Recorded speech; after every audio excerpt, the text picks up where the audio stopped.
మాట్లాడవలసిందిగా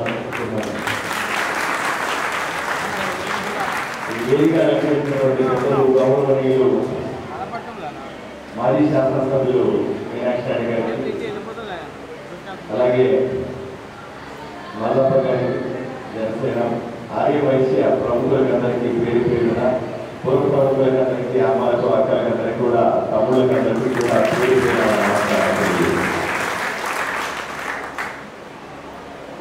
మీరందరూ కూడా సాయంకాలం కూడా వేసుకోవాలి. నేనే అంత గట్టిగా వచ్చాను, ఏమనుకోకండి.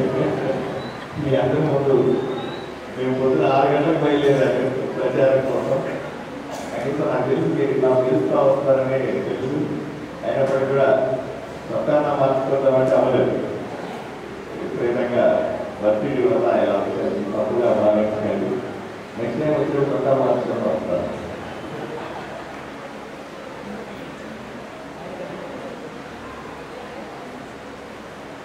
జై వాసవి మాత, జై జై వాసవి మాత, జై జై వాసవి మాత.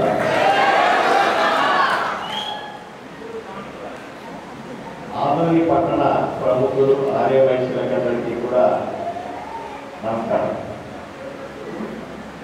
ఆదోని పట్టణంలో ఆర్యవైశ్యులకు ప్రత్యేకమైన పాత్ర. వ్యాపారం చేయడం వరకు మాత్రమే కాకుండా ఈ ఊరిని అభివృద్ధి చేయడంలో, ఈ ఊరి మంచి కోరడంలో మీరు ఎప్పుడు ముందున్నారన్న విషయం నాకు తెలుసు.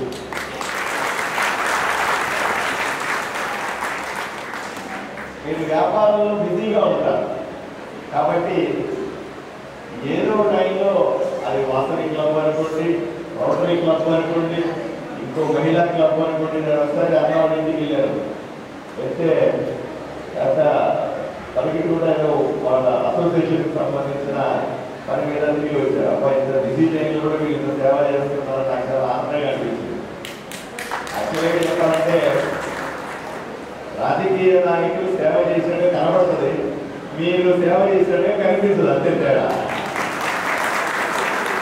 యాక్చువల్గా మీరు చేసిన సేవ చాలా గొప్పది, మీరు ఖర్చు పెట్టేటప్పుడే చాలా గొప్పది. కాకపోతే మీరు ప్రచారాన్ని ఎత్తుకోరు. రాజకీయ నాయకుడు నిరంతరం ప్రచారం కావాలని కోరుకుంటాడు. కాబట్టి ఆర్యవైశ్యుల పాత్రని, ఆర్యవైశ్యులటువంటి వాళ్ళ ఆలోచనల్ని ఆదోని నుంచి వేరు చేయడం సాధ్యం కాదు.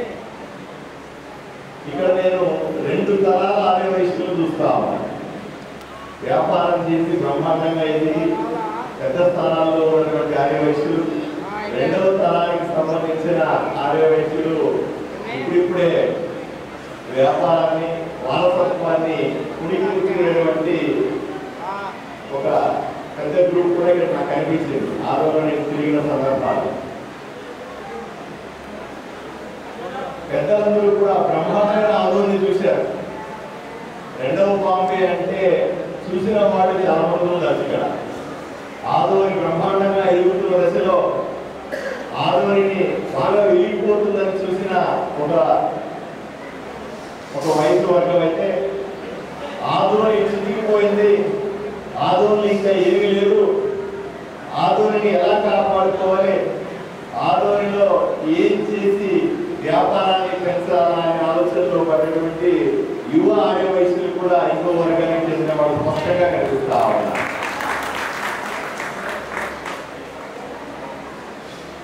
నాకు తెలిసి ఆర్యవైశ్యులు అనేది ఒక వ్యాపారం అనేది ఒక మతం. నేను ఎప్పుడు చెప్తానంటే వ్యాపారం చేసే వాళ్ళందరి ఆలోచన ఒక రకంగా ఉంటుంది, వ్యాపారం చేయని వాళ్ళ ఆలోచన ఇంకో రకంగా ఉంటుంది. వ్యాపారం చేసే వాళ్ళకి మెదడు చాలా షార్ప్గా ఉంటుంది, సమయానుకూలంగా నిర్ణయాలు తీసుకోవాల్సిన పరిస్థితి ఉంటుంది. ఆదోని పట్టణంలో, ఆదోని గ్రామాల్లో నేను కలిసినంత వరకు ఆర్యవైశ్యులు అంతా కూడా ఏదో తెలియని అభద్రతాభావం ఉన్నట్టుగా నాకు స్పష్టంగా వాళ్ళ కళ్ళలో కనిపిస్తా. ఒకవైపున బ్రహ్మాండమైన వ్యాపారాలు చేసుకుంటూనే, సంపద సృష్టిస్తూనే, ఉద్యోగాలు సృష్టిస్తూనే. ఎందుకంటే నేను ఎప్పుడు ఒక వీడియోలో కూడా చెప్పాను, రాజకీయంగా నేను హామీ ఇస్తాను, ఆదోనిలో వలసలు ఆపుతాను అని నేను హామీ ఇస్తాను. చాలా మంది అడిగారు, ఎట్లా వలసలు ఆపేస్తావు, ఎట్లా సాధ్యమవుతుంది, ఇది తరాలుగా ఉన్నటువంటి వలసలను ఎట్లా ఆపేస్తావు, ఆదోని అభివృద్ధి చేస్తానని చెప్తాను. ఎట్లా చేస్తారు, 15 ఏళ్ళుగా కానీ 10 ఏళ్ళుగా అసలు కానీ ఇప్పుడు ఎలా ఉంటుంది అని వాదించేవాడు కూడా నాతో ఉన్నారు. డిబేట్ జరుగుతూ నేను దానికి వాళ్ళకు సూత్రాలు చెప్పాను, మా వాళ్ళతో కూడా చర్చించాను. అయ్యా, ఒక కిరాణా కొట్టు పెట్టారు, 2 ఉద్యోగాలు ఉన్నాయి. ఒక డీలర్షిప్ పెట్టారు, 5 ఉద్యోగాలు ఉన్నాయి. ఒక ఫ్యాక్టరీ పెట్టారు, 100 ఉద్యోగాలు వచ్చినాయి. ఇక్కడ ఆదోనిలో ఉన్నటువంటి ఆర్యవైశ్యులకి, వ్యాపారం చేసుకునే వాళ్ళకి ఉద్యోగాలు సృష్టించే నైపుణ్యం కూడా ఉంది ఇక్కడ అని చెప్పారు. మనము ఆర్యవైశ్యులు కానీ వ్యాపారం చేసుకునేవాళ్ళు, చిన్న అందరూ పెద్ద ఫ్యాక్టరీలు చేయనక్కర్లా. నా దగ్గరికి ఒక రైస్ మిల్ అసోసియేషన్ వాళ్ళు వచ్చారు. నేను అడిగాను వాళ్ళు, మీ దగ్గర నాకు 5 మంది వస్తే మీ దగ్గర ఉద్యోగాలు, మీ దగ్గర ఉద్యోగాలు అడిగారు. రైస్ మిల్ వాళ్ళే చెప్పారు నాకు, మా అందరి దగ్గర కూడా ఒక 300 ఉద్యోగాలు ఉన్నాయండి, ఇప్పుడు 300 కుటుంబాలను పోషిస్తా ఉన్నాం. మరి ఏమైంది, ఇంకా పెట్టచ్చు కదా, లేదంటే ఉన్నా కూడా మూసేసుకొని మేము ఆ కర్ణాటక కలుపుదాం అనుకుంటున్నాము, ఈ వేదికలు మేము తట్టుకోలేము, మా వాళ్ళ కానీ వ్యాపారాలు చేయడము అని చెప్పారు. నేను అన్నాను, అయ్యా మీకు ఇబ్బంది ఏమీ లేదు, మీరు ఇక్కడే ఉండండి, ఎక్కడ కదలక్కర్లే, ఒక నెల రోజుల్లోపే పట్టడే నేను ఎమ్మెల్యే అవుతాను, పరిస్థితులన్నీ కూడా దారికి వస్తాయి, మీకు ఏదైనా వేధింపులు లేకుండా చూసే బాధ్యత నాది. ఏదైనా అధికారుల నుంచి ఏదైనా పాలసీలో సమస్యలు ఉన్నాయి, రైస్ మిల్లర్లకు పాలసీలో సమస్యలు ఉంటాయి, డ్రగ్ డిస్ట్రిబ్యూషన్కు పాలసీలో సమస్యలు ఉంటాయి, ఫ్యాక్టరీలకు పాలసీలో సమస్యలు ఉంటాయి. నేను ఒప్పించగలను, ఎందుకంటే రాష్ట్ర వ్యాప్తంగా ఉన్నటువంటి వ్యాపారాలకి పాలసీలు, ఆధునిలో ఉన్నటువంటి పాలసీలు డిఫరెంట్గా చేయాల్సిన అవసరం. కష్టమేది, ఇక్కడున్న పరిస్థితులు వేరే, రాష్ట్రంలో మిగతా చోట్ల ఉన్న పరిస్థితులు వేరు. అక్కడ ఉన్నటువంటి ట్యాక్స్ మెథడ్స్ కానీ, అక్కడ ఉన్నటువంటి రూల్స్ అండ్ రెగ్యులేషన్స్ ని ఆధీనంలో చూడలేము. ఇక్కడ ప్రజల అవసరాలకు తగ్గట్టుగా, ఇక్కడ వ్యాపారస్తుల అవసరాలకు తగ్గట్టుగానే వాటిని మార్చుకోవాల్సిన అవసరం ఉంది. దాన్ని ప్రభుత్వ పెద్దలకు తీసుకెళ్ళి వాడు ఒప్పించాల్సిన అవసరం కూడా ఉంది. నాకు ఆ సామర్థ్యం ఉంది, ఎవరు వరివ్వాల్సిన అవసరం లేదు. పాలసీలో మార్పులు చేసుకుని చేయాల్సి వస్తే ఎలాగో చంద్రబాబు నాయుడు గారు ముఖ్యమంత్రి అవుతా ఉన్నారు, ప్రధానమంత్రి నరేంద్ర మోదీ అవుతా ఉన్నారు, ఏం ఇబ్బంది లేదు. వాళ్ళు అందరూ మాట్లాడుతారు, నన్ను ఓటు గెలిపించారండి, నాకు ఈ మార్పులు చేర్పులు కావాలా, ఆందోళన వరకు చేసి పెట్టాలన్న నమ్మకం నాకుంది. కాబట్టి మార్పులు డీవియేషన్ ఉంటుంది, 5% 10% డీవియేషన్ కూడా ఉంటుంది. కానీ ఏదేమైనప్పటికీ కూడా ఆదోనిలో వలసల్ని, ఆదోని నియోజకవర్గం నుంచి చాలాసార్లు చెప్పారు వీడియోలు, ఎందుకు వీళ్ళు వలసలు పోతారంటే ఇక్కడ కూలి దొరక అదే కూలి డబ్బులకు హైదరాబాద్కు బెంగళూరుకు పోతారు. ఆ కూలి డబ్బులు మనం ఇవ్వగలిగితే ఎవరు వలసలు పోవడం అని నమ్ముతాను నేను. ఇది చేయగలిగిన సామర్థ్యం మీ అందరి దగ్గర ఉంది. అందువల్ల నేను మీ దగ్గర నుంచి సాయం కోరేది ఏంటంటే, రేపు ఎల్లుండి మిమ్మల్ని రక్షించుకునే బాధ్యత మాది. మీరు బ్రహ్మాండంగా వ్యాపారంలో తెచ్చి మీ వ్యాపారాలను పెంచే విధంగా చూసుకునే ఒక వాతావరణం సృష్టించే బాధ్యత మాది. ఒక ఎమ్మెల్యేగా ఉండి, ప్రజాప్రతినిధిగా ఉండి, ఇక్కడ ఉన్న పెద్దలందరికీ కూడా, స్టేజ్ మీద ఉన్న పెద్దలందరికీ కూడా, మీనాక్షి గారికి కూడా అదే చెప్తాను, మీకు వాతావరణాన్ని సృష్టించగలిగితే, ఒక పాజిటివ్ వాతావరణాన్ని సృష్టించగలిగితే తప్పనిసరిగా మీరు వ్యాపారంలో రాణిస్తారు. ఒక షాపు ఉన్న వాళ్ళు 2 షాపులు పెట్టారు, 2 షాపులు ఉన్న వాళ్ళు 5 షాపులు పెడతారు. మీరు ఇక్కడ 5 ఉద్యోగాలు 50 ఉద్యోగాలు చేయడం మీ చేతిలో పని. అది చేయాలని నా వైపు నుంచి స్వార్థంగా 2 చేతులు ఎత్తి వేడుకుంటా ఉన్నారు. రెండవది, ఆదోనికి అత్యధికంగా ట్యాక్స్ పే చేసేది కూడా మీరే. అందువల్ల మీకు ఎప్పుడు మొక్కుతూనే ఉంటారు. ఎందుకంటే ఇక్కడ ఆదోని అభివృద్ధి చేయాలంటే మీరు కట్టిన ట్యాక్సులతోనే మళ్ళీ రోడ్లు వేయాలి. మ్యాచింగ్ గ్రాంట్ ప్రభుత్వం దగ్గర నుంచి కొంత డబ్బులు ఇచ్చిన లోకల్ ట్యాక్సెస్ కూడా చాలా కీలకమైనవి. మీరు ఒకటే సిన్సియర్గా ట్యాక్సులు పే చేసేది, జిఎస్టీలు పే చేసేది, రకరకాలుగా పే చేసేది. అందువల్ల మీరు పే చేస్తున్నారు కదా, మీరు ఇచ్చిన ట్యాక్సుల మీద ట్యాక్సులు వేసి వ్యాపారంలో లాభాలు లేకుండా చేస్తూ ఉంటారండి. అందరూ పరిశీలించాల్సిన అవసరం ఉంది.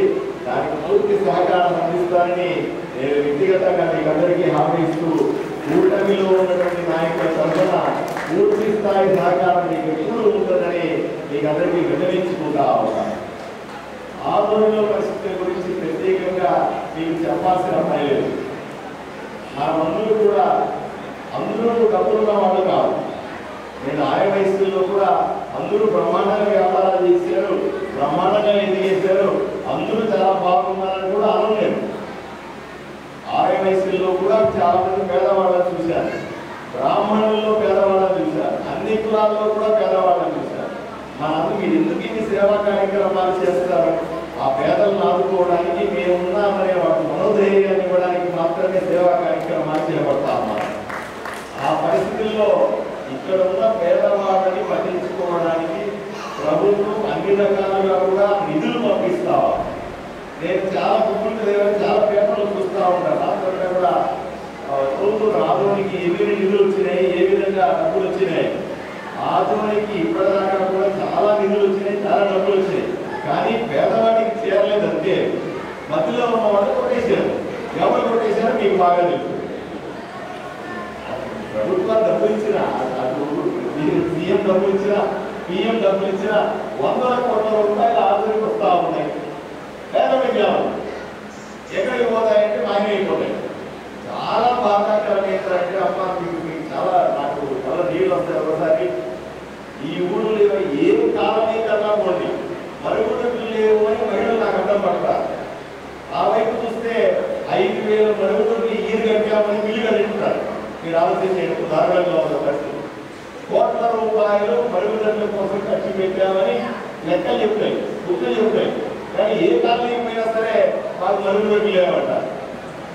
అందరూ కేవలం నీళ్లకు సంబంధించిన ఖర్చు మనకు వారానికి మీకందరికీ కొద్దిగా మంచి ప్లేస్లో ఉన్నారు కాబట్టి రోజు నీళ్లు అందుబాటులో ఉన్నాయి. కానీ ఆదోళనలో ఏ ఇంటికి కూడా వారానికి ఒకసారి నీళ్లు వస్తాయనే విషయం మీకు అందరికీ తెలుసు. ఇంటింటికి నీళ్లు ఇవ్వమని, ప్రతి ఇంటికి కొలా ఇవ్వమని, ఉచితంగా పేదల కట్టా ఇవ్వమని ఆదోళనకి 400 కోట్ల రూపాయలు వచ్చినాయమ్మా. 400 కోట్ల రూపాయలు వస్తే దాంట్లో కమిషన్ ఇవ్వడం, ఆ పని చేస్తే డబ్బులు రావాలని చెప్పి దాన్ని మొదలుపెట్టి